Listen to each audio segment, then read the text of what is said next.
en 3 dimensions. Nous avons l'homme en 3 dimensions. Nous avons l'esprit, nous avons détaillé ça que l'esprit. Nous avons parlé de l'âme et nous avons parlé de corps. Et maintenant, après-midi, nous allons jouer ensemble avec l'homme, animal, ou bien l'homme naturel. Deuxièmement, nous allons jouer l'homme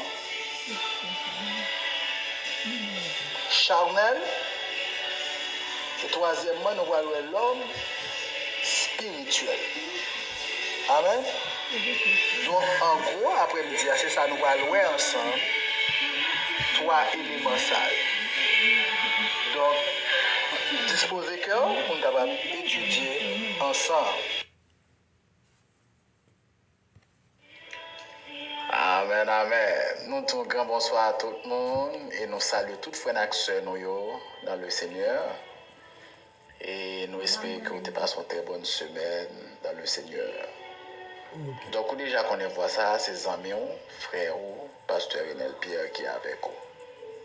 À présent, nous saluons l'enseignement de la parole de Dieu avec pasteur Gélin, famille, moment minute de la parole de Dieu avec frère Bella, groupe Régénération avec la sœur Gentille, groupe Béni soit l'Éternel avec sœur Shirley Larieux, et San Bablier Tabernacle évangélique de Béré. Entre autres, nous remercions aussi et tout le monde qui partage les séquences de études ça à travers les réseaux sociaux. Nous remercions chaque monde ça indistinctement. Donc nous allons passer un très bon moment ensemble. Nous demandons autant prix, on va disposer cœur pour que nous soyons capables d'étudier ensemble qui sa croissance là. La pour tourner, soyez riches.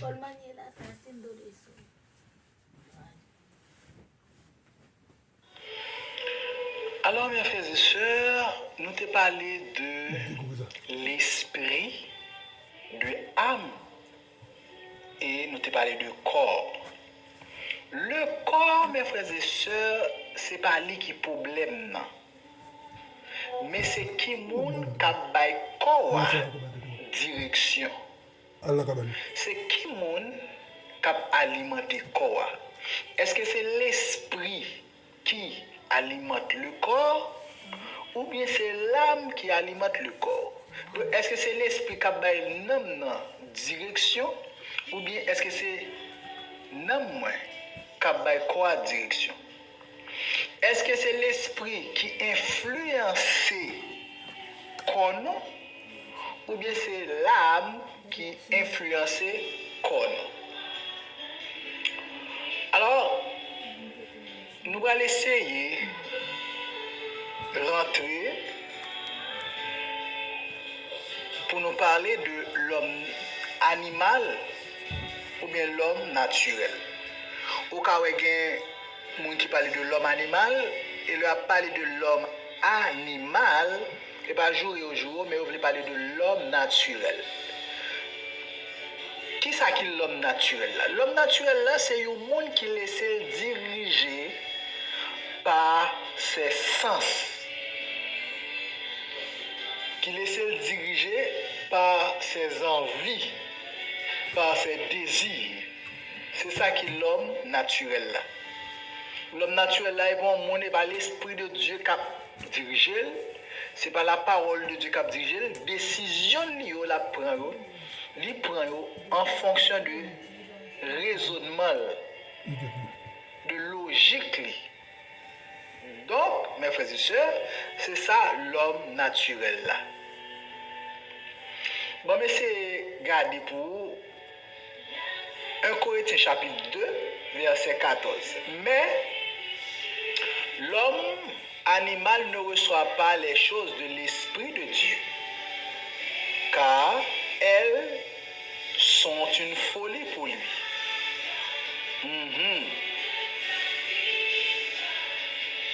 Il ne peut les connaître parce que c'est spirituellement qu'on en juge. L'homme spirituel, au contraire, juge tout. Et il n'est lui-même jugé par personne. Je remets ce verset. 1 Corinthiens chapitre 2, verset 14. Il dit que l'homme animal là ne reçoit pas les choses de l'esprit. Ça, c'est le premier bagage. L'homme animal n'a pas qu'à percer les choses de l'esprit. L'esprit de Dieu, ta balle en direction, elle n'a pas qu'à recevoir parce qu'elle ne peut pas comprendre. Dans je parle son folie. Et troisième bagage, il dit, il ne peut les connaître. Il n'a pas qu'à percer les choses de Dieu parce que son mystère lié pour lui. L'homme naturel là, pas qu'à percer. Il ne peut les connaître. Non, il n'a pas qu'à comprendre la science de Dieu. Il n'a pas qu'à comprendre la sagesse de Dieu.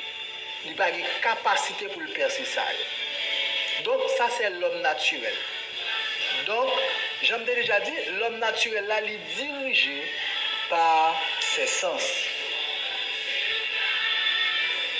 L'homme naturel là, sont une personne qui sans Christ. Il ne perçoit ni ne comprend les choses de Dieu. Il n'est pas qu'à percevoir et il n'est pas qu'à comprendre les choses de Dieu. Parce que les choses de Dieu, la sagesse de Dieu, il représentait un mystère pour l'homme naturel. Amen. Maintenant, nous allons regarder l'homme charnel. Nous allons le prendre. Là, vous retournez. Maintenant, mes frères et sœurs, parlons de l'homme charnel. L'homme charnel là, qui ça lié même? L'homme charnel là est un enfant en Christ, mais qui non stade immature, qui non stade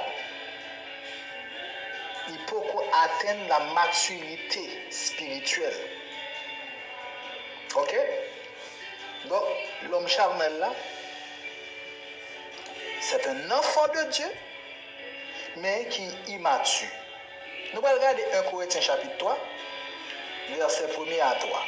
Il dit, pour moi, frère, ce n'est pas comme à des hommes spirituels que j'ai pu vous parler.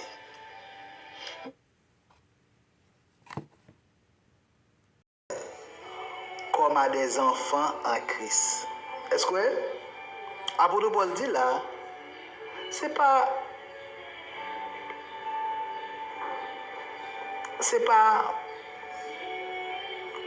comme à des hommes spirituels, moi adresser nous. Même parler avec nous comme à des hommes charnels. 1 et dit 2, comme à des enfants en Christ. L'homme charnel là, sont monde qui sont croyants, qui sont chrétiens, mais qui étaient encore une népios. Qui était encore un enfant. Bon, la deuxième partie à vous, il dit, je vous ai donné du lait, et parce que son enfant, ça fait le baïonnette, non de la nourriture solide, car vous ne pouviez pas la supporter. Est-ce que vous voyez? Il dit, moi, obligé de nous lait, je ne peux pas nous manger qui est solide, parce que nous ne pouvons pas supporter manger qui est solide. Donc, l'homme charnel là, c'est un bébé. C'est ça que je me parler de son monde qui veut une maturité. Il dit, et vous ne le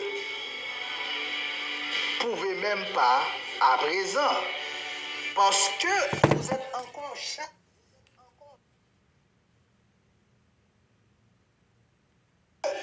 encore charnel. Ouais, il dit, nous ne pouvons pas supporter manger qui est solide, parce que nous encore charnel.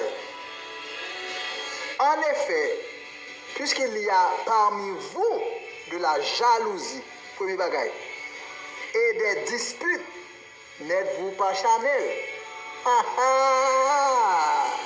N'êtes-vous pas charnel? Est-ce que ça Paul dit là? Paul dit, il y a jalousie dans le mi-temps, non? Il y a pas dans le mi-temps, non? Est-ce que ça, c'est pour un signe de charnalité? Mes frères et sœurs, ouais là, Paul peut même prendre bagage femme à garçon. Non, baba ça non pour la parler. Mais Paul dit qu'il y a jalousie dans mi-temps nous, il y a rivalité dans mi-temps nous. Et dans chapitre 3, soit le chapitre 3, là nous dans 1 Corinthiens chapitre 3. C'est lorsque dans mi-temps tu as un clan, dans mi-temps chrétien Corinthien, dans mi-temps chrétien tu as un clan, quelqu'un qui te dit nous pour ses faces. Gen dit nous pour Paul, gen dit pour Apollos, donc tu as une sorte de rivalité dans le temps. Et ça fait apôtre Paul considérer les chrétiens de Corinthe, ils étaient charnels, malgré qu'ils ont tout don spirituel. Et soit regarde le livre là, bon font un petit survol sur le livre là pour. L'on prend le livre là, on peut aller et division dans le temps. Rivalité, jalousie, tu as un problème, division, tu as un problème, inceste dans le temps, tu as un problème sur la Sainte Seine dans le temps, tu as un problème, quand tu as appris les frères, tu as un problème avec la justice. Donc, en gros, le livre là, il montre un bon problème qui te gagne dans le temps. Voilà pourquoi l'apôtre Paul te considéré comme des enfants et en même temps comme des hommes charnels qui pourront avoir maturité. Est-ce qu'il y a là? Donc l'homme charnel là, c'est un enfant en Christ. L'homme charnel là, c'est un monde qui voulait marcher selon l'homme naturel. Vous comprenez? Mais là, on coûte bon Dieu, on coûte volonté propre pour marcher dans ça dans la charnalité, dans la jalousie, dans la dispute, dans la parole en pile. Donc ça c'est l'homme charnel là. Maintenant nous allons regarder l'homme spirituel là maintenant.